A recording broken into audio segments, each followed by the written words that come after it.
संभल की हिंसा को लेकर आई रिपोर्ट में सनसनीखेज खुलासा। पिछले साल 24 नवंबर को जामा मस्जिद के सर्वे के दौरान जो हिंसा हुई वो पूर्व नियोजित थी।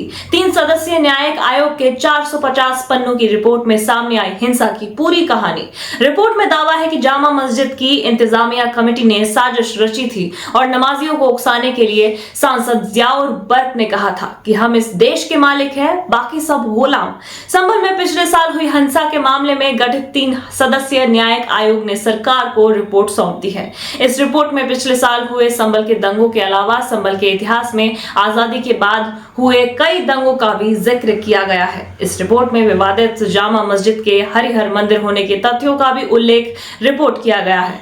इसके अलावा इस रिपोर्ट में आजादी के बाद हिंदुओं की आबादी में बड़ी कमी होने की भी बात बताते हुए दावा किया है कि संभल नगर पालिका क्षेत्र में सिर्फ 15% हिंदू बचे हैं। आजादी के पहले संभल हिंदू बहुल इलाका था। आजादी के वक्त भी संभल नगर पालिका क्षेत्र में 55% मुस्लिम और 45% हिंदू आबादी थी, लेकिन वर्तमान में हिंदू आबादी घटकर 15% रह गई है।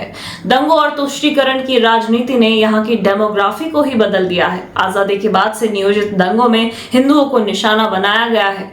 रिपोर्ट में संभल में बड़े आतंकी संगठनों से जुड़े लोगों के संभल में सक्रिय होने की बात का उल्लेख करते हुए कहा गया है कि संभल कई सारे आतंकवादी संगठनों का अड्डा बन चुका है।